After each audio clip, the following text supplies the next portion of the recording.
नमो बुद्धाय दोस्तों, मैं आरती फिर हाजिर हूँ गौतम बुद्ध की एक और नई कहानी के साथ। जी हाँ दोस्तों, आप ये कहानी पूरी सुनिए। इस कहानी से आपको बहुत मोटिवेशन मिलेगा।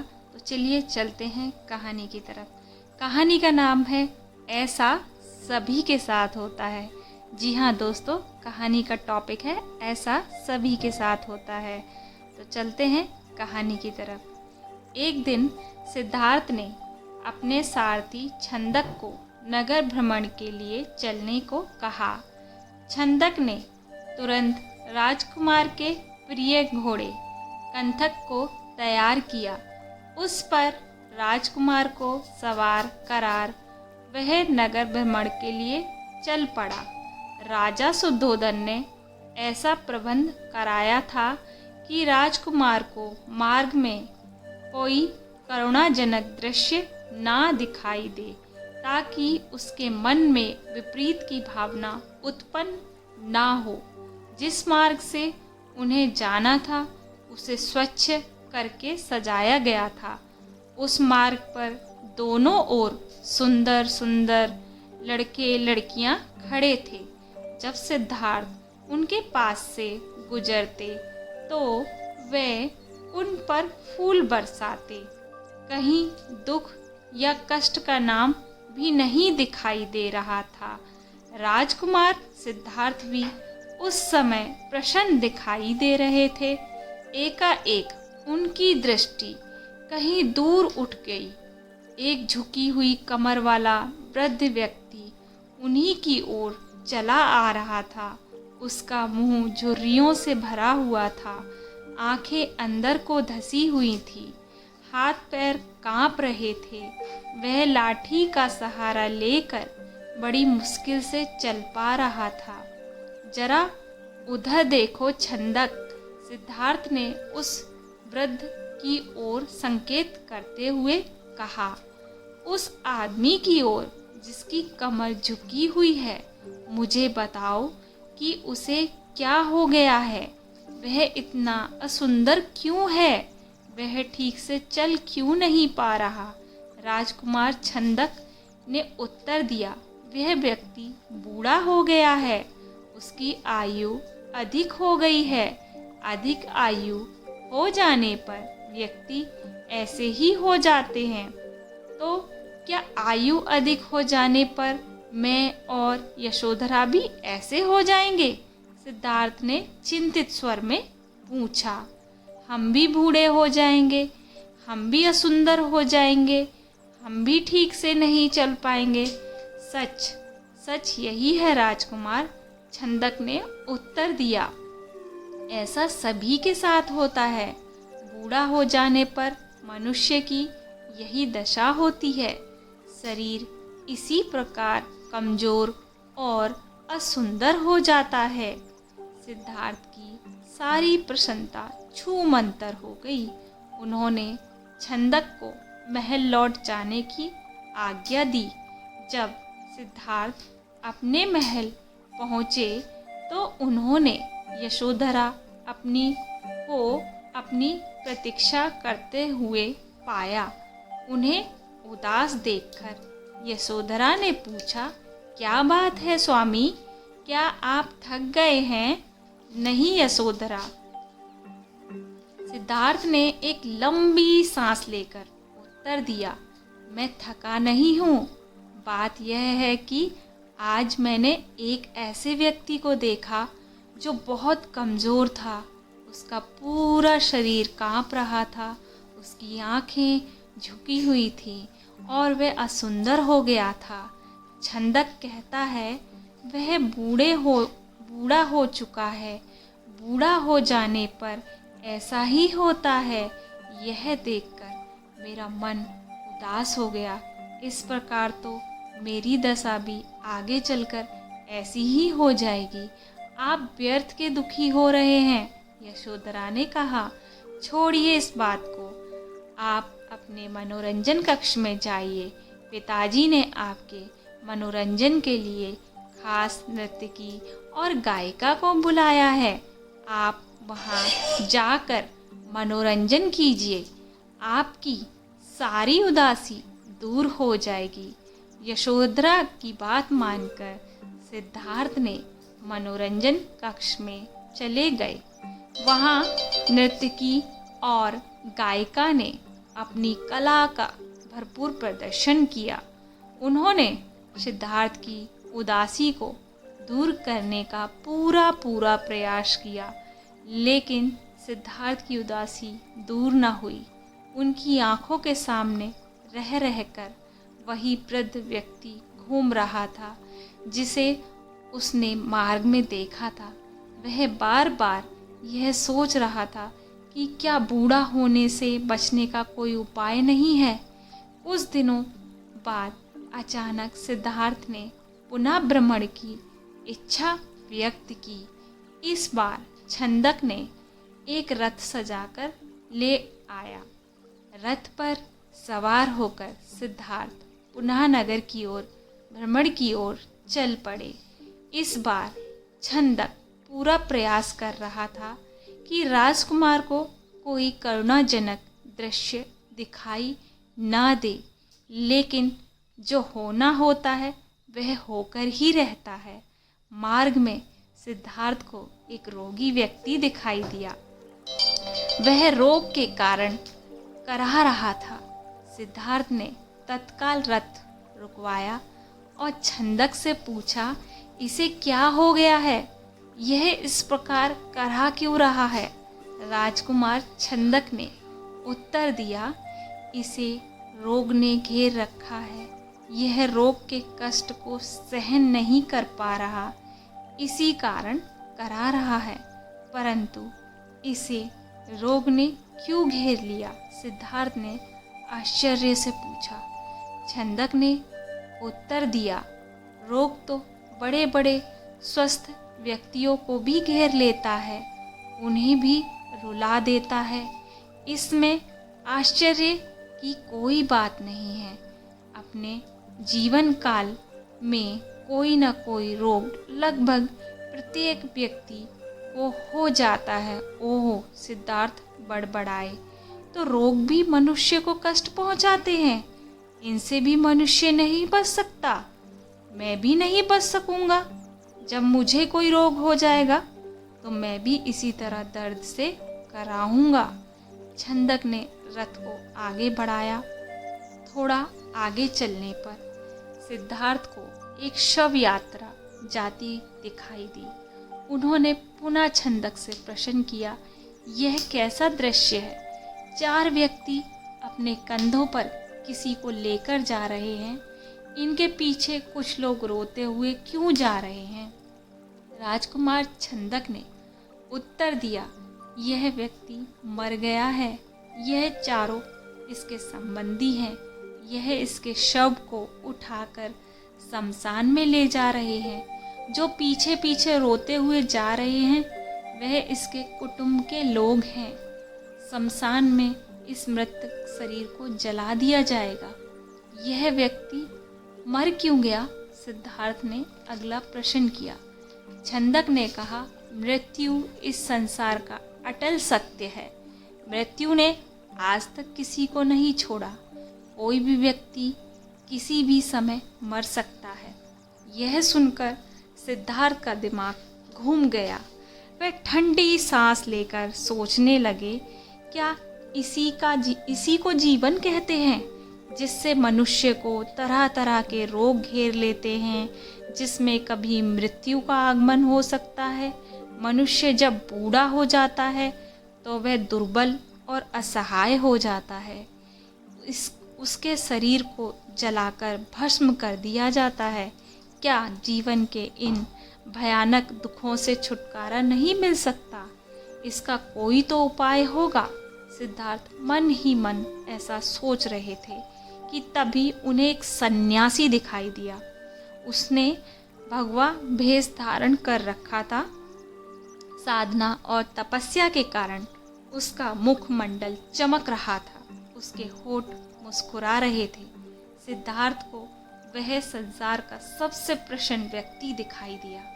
उन्होंने पूछा, छंदक, यह स्वस्थ और तेजस्वी व्यक्ति कौन है? छंदक ने उत्तर दिया, यह एक सन्यासी है। इसने संसार के सभी सुख त्याग रखे हैं। इसने संयम द्वारा अपनी इंद्रियों को बस में कर रखा है। यह अपने ईश्वर की तपस्या साधना करता है, इसलिए यह स्वस्थ, निरोग व सुंदर है। तपस्या के कारण ही इसका मुखमंडल चमक रहा है। सिद्धार्थ को जैसे अपने सभी प्रश्नों के उत्तर मिल गए, वह एकदम शांत हो गए। उस सन्यासी के दर्शन मात्र से ही उनके मन का सारा कलेश दूर हो गया। उसने मन ही मन सोचा, रोग, बुढ़ापा तथा जन्म मरण के कष्ट से छुटकारा पाने का उपाय संयम, त्याग तथा तपस्या है। जीवन का सार सत्य की खोज करना है। संसार के सभी सुख नकली हैं। मैं अब इन झूठे सुखों में नहीं फंसूंगा। मैं उस तेजस्वी सन्यासी की तरह बनकर रहूंगा। रथ अपने पूरे वेग से दौड़ रहा था और उससे भी अधिक वेग से दौड़ता रहा सिद्धार्थ का मन। उसे बार बार उस सन्यासी का ध्यान आता था।